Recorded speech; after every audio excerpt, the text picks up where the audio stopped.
Today on TimesCast, CJ Chivers reports on the use of cluster bombs in civilian neighborhoods in Misrata, and the Lead's Robert Mackey looks at the digital legacy of a slain pro-Palestinian activist.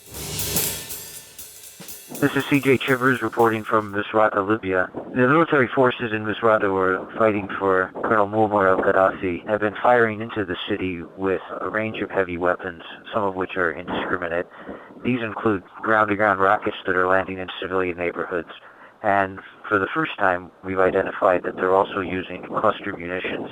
Upon arriving in Misrata last night, one of these expended munitions was in the hospital. And one of the hospital employees showed it to Brian Benson, who's our photographer here, and he brought it to me. And we made a tentative ID last night. And then overnight, through some sources in the munitions community, we were able to get a specific identification as a MAP 120, which were manufactured in Spain. And then this morning, after we had the identification, we went down to a civilian neighborhood that was hit by ground-to-ground rocket strikes yesterday and made a survey of the areas where the rounds had landed. They had all landed in clearly a civilian area. There was no military infrastructure nearby. And the residents yesterday had reported that 23 people were killed in these strikes. We know that 11 of them are in the morgue at the hospital.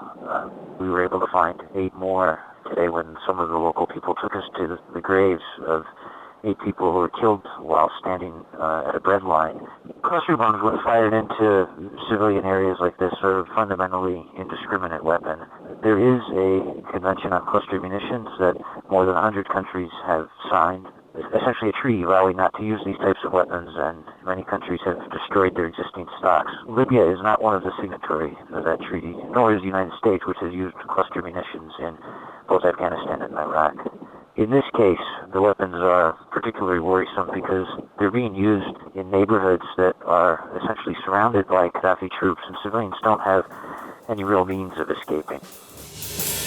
On Thursday night, a chilling hostage video was posted on YouTube, apparently showing Vito Arrigoni, an Italian peace activist in Gaza who had been kidnapped by Islamist radicals. When Hamas security officials raided the place where he was being held in Gaza early on Friday morning, they say that they found Mr. Arrigoni already killed. Mr. Arrigoni was a pro-Palestinian activist who had been in the Gaza Strip for more than 2 years. Since Mr. Arrigoni, who was 36 years old, was a blogger and an active user of Facebook and Twitter, he left behind an online record. In one YouTube video shot in Gaza recently, Mr. Arrigoni explained the roots of his activism. Venire qui, schierarci davanti ai cecchini, andare sulle imbarcazioni come scudi umani, esattamente quello che dovrebbe fare le Nazioni Unite. He was actually on the first ship to challenge the Israeli blockade in August 2008, which had made it through the Israeli naval blockade, organized by an international activist group called the Free Gaza Movement.